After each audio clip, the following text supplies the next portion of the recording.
Pemirsa, kita masih bersama Indonesia Lawyers Club. Sekarang saya mau ke Sekjen Kemensos RI, Pak Artono Laras. Selamat malam Pak Sekjen. Selamat malam Bang Karni, selamat malam pemirsa ALC TV One dan para narasumber yang hadir di studio.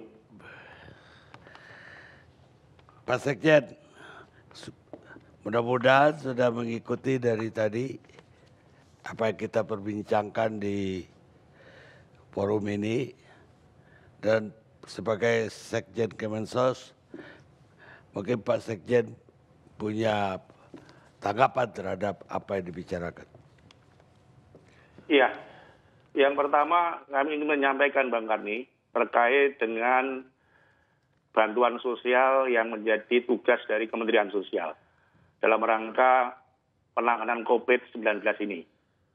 Yang pertama, kami memiliki program reguler dan ada program yang secara khusus digunakan untuk penanganan COVID-19 ini, terutama dampak yang ditimbulkan. Program reguler ini ada dua program. Yang pertama adalah program Keluarga Harapan, dan yang kedua adalah program sembako atau program bantuan pangan non-tunai. Dalam COVID-19 ini, untuk program Keluarga Harapan, dari alokasi jumlah penerima 9,2 juta keluarga, kita naikkan menjadi 10 juta keluarga. Yang biasanya disalurkan setiap 3 bulan sekali, dalam pandemi COVID ini, mulai April ini disalurkan setiap bulan. Jadi bulan April, Mei, Juni, Juli, sampai nanti Desember akan menerima bantuan dari PKH. Kemudian yang kedua adalah program sembako atau program bantuan pangan non-tunai. Itu dari 15,2 juta keluarga dinaikkan menjadi 20 juta keluarga.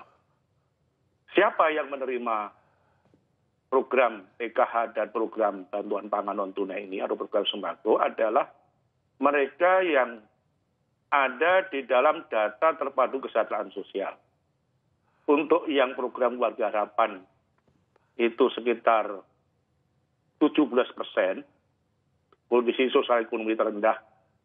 Dan kemudian program sembako atau bantuan pangan non-tunai itu 20 juta atau sekitar hampir 30%.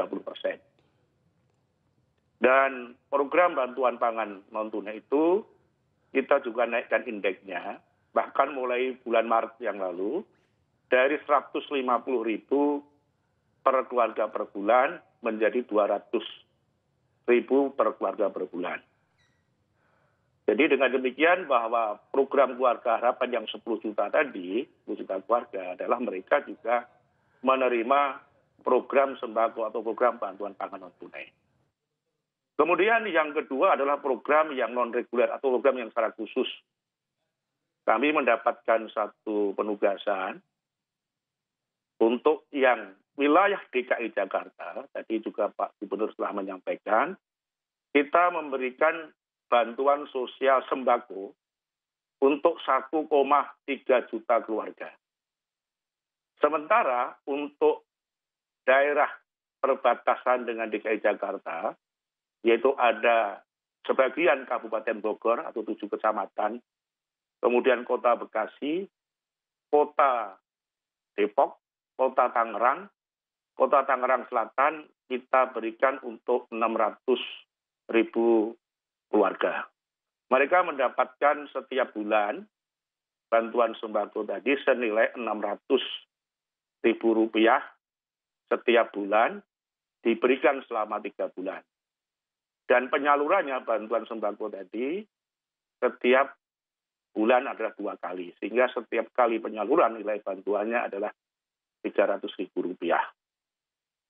Kemudian untuk yang di luar DKI Jakarta dan Bodetabek atau yang di luar penerima program sembako, kita berikan bantuan sosial tunai atau bantuan langsung tunai.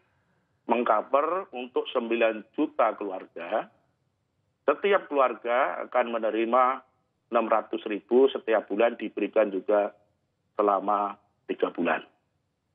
Nah, untuk yang program non-reguler atau program khusus ini, kita berikan kepada mereka, yang pertama, mereka ada dalam data terpadu kesejahteraan sosial yang selama ini ada di Kementerian Sosial, yang selama ini belum mendapatkan PKH atau belum mendapatkan program sembako atau bantuan pangan non tunai.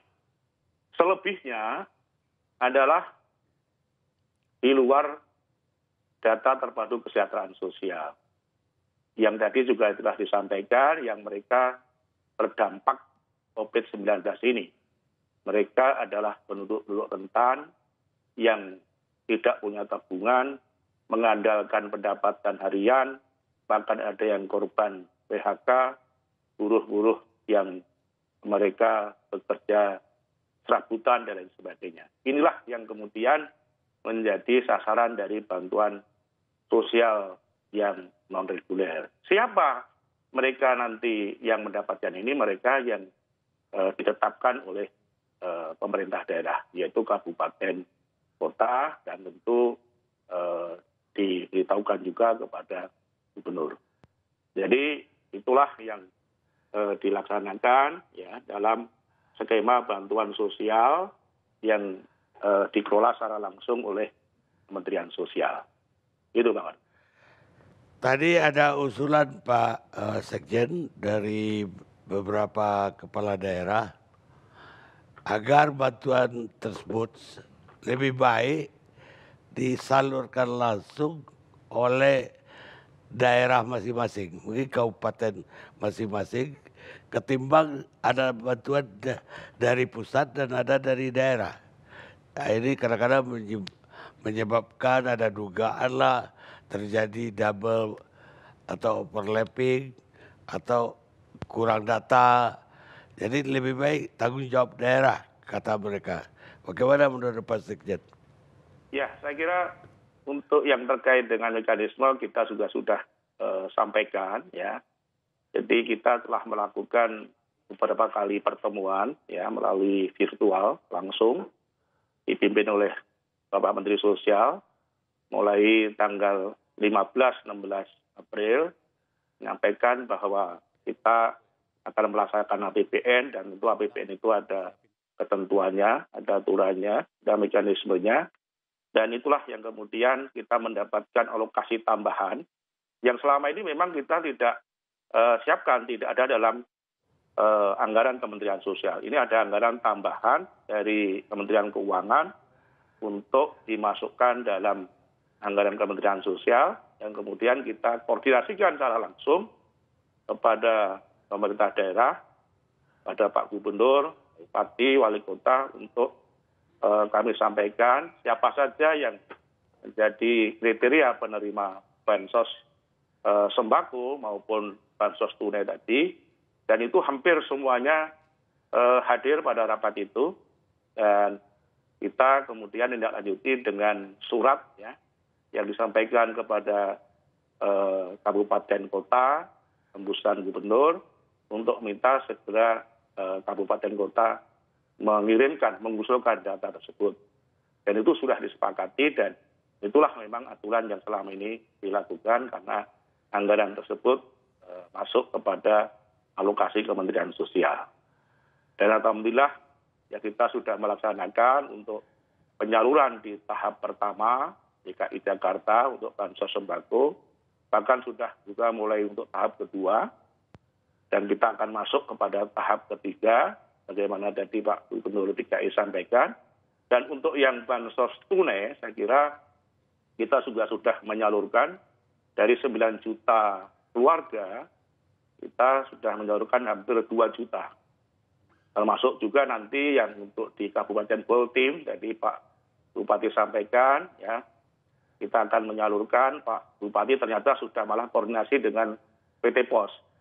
Jadi akan disalurkan nanti tanggal 15 Mei, karena itu hasil koordinasi. Jadi kita menyalurkan bansos tunai itu melalui 2 skema. Yang pertama adalah melalui PT POS, ya, jadi tidak perlu ada rekening, cukup nama, kemudian KTP, nomor NIK, ya, dan itu akan segera diproses oleh PT Pos.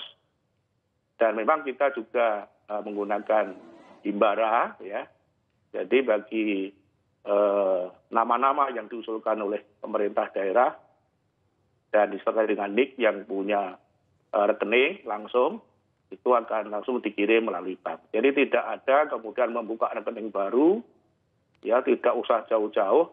Jadi untuk mengambil bantuan sosial ini, kita menggunakan secara fleksibel, ya, PT Pos itu bisa koordinasi langsung dengan kabupaten kota, dinas sosial, dan juga jajaran keseluruhannya untuk dapat menentukan jadwal kapan waktu pencairan. Menggunakan dua titik, yang pertama melalui kantor pos langsung, dan yang kedua adalah bisa dengan komunitas-komunitas, ya, di lokasi-lokasi daerah-daerah yang di seluruh Indonesia. Kenapa kita tidak pilih melalui Pemda masing-masing yang sudah punya data, punya aparat sampai ke RT RW, itu kan akan lebih tepat sasaran Ya. dibanding komunitas. Iya, ini untuk data saya kira Bang Gani, ini datanya dari daerah. Kita berikan fleksibilitas, tetapi kita juga memberikan satu rujukan untuk memudahkan daerah, ya, dalam rangka pengusulan. Data DTKS yang juga itu merupakan hasil verifikasi dan validasi dari daerah, ya, dan itu setiap 3 bulan sekali kita tetapkan, itu kita berikan. Dan silakan daerah untuk menentukan siapa yang akan mendapatkan bantuan sosial ini. Dan juga diberikan satu keleluasaan bagi daerah yang mendapatkan data kemudian tidak sesuai, ya, mungkin ada yang meninggal, ada yang pindah, ada yang sudah berubah statusnya, itu boleh kemudian dilakukan satu perbaikan. Karena data itu kan sangat dinamis, ya. Sangat dinamis dan perubahan kondisi sosial ekonomi itu bisa sangat cepat, maka kita berikan keleluasaan. Di samping itu, kepada keluarga-keluarga orang-orang yang di luar data yang kita miliki, yaitu DTKS, kalau itu kemudian terkena dampak dari COVID-19, maka dia boleh dimasukkan sebagai data untuk penerima bantuan sosial. Yang nanti setelah kita selesai COVID ini, kita akan lakukan cleansing atau perbaikan dan pemutakhiran kembali untuk mencocokkan, ya, tentu ada nama, ada alamat, ada NIK, dan lain sebagainya. Sehingga inilah yang kemudian DTKS ini yang beberapa kabupaten kota masih belum aktif memutakhirkan data, dengan COVID-19 ini ada peningkatan yang luar biasa. Karena memandang data itu sangat penting, sehingga tidak ada jalan lain kecuali adalah meningkatkan validitas data ini. Dan data ini kita juga terus melakukan koordinasi dengan Kementerian Dalam Negeri untuk pemadanan, terutama yang terkait dengan data kependudukan. Kita terus lakukan, dan bahkan KPK itu menjadikan DTKS itu, perbaikan DTKS itu sebagai salah satu strategi penanggulangan, strategi nasional dalam rangka pencegahan tindak pidana korupsi, dan membantu kami bersama dengan Kementerian Dalam Negeri untuk terus melakukan peningkatan kualitas data, terutama yang berkaitan dengan pemadanan data, bahwa orang yang akan menerima bantuan sosial adalah harus memiliki NIK. Pak Sekjen, kami dapat video dari netizen hari ini, bantuan sosial yang disalurkan melalui Posgiro di Kota Padang ternyata menimbulkan kehebohan karena masyarakatnya berkerumun dan tentu saja melanggar social distancing. Artinya dia tidak jaga jarak lagi karena seluruh kota datang ke kantor pos. Mungkin Pak Sekjen perlu melihat. Pak Sekjen, itu yang kita saksikan yang terjadi di Kota Padang sebelum di stop akhirnya oleh aparat keamanan. Mungkin ada tanggapan Pak Sekjen? Ya, Pak Gani, ini adalah salah satu ya kendala di lapangan karena kita harus menyalurkan secara cepat ya, dan memberikan kemudahan kepada keluarga-keluarga penerima manfaat, tapi kita harus betul-betul juga menjaga protokol kesehatannya. Nah, terhadap masalah penyaluran BSD di Padang, kami sudah koordinasi dengan PT POS dan juga dengan daerah untuk kemudian memperbaiki dalam penyaluran berikutnya. Baik Pak Sekjen, terima kasih banyak telah bergabung bersama kami malam ini. Mudah-mudahan kita selalu dapat penjelasan dari Kementerian Sosial untuk masa yang akan datang. Terima kasih Pak Sekjen. Terima kasih, Kang Adi.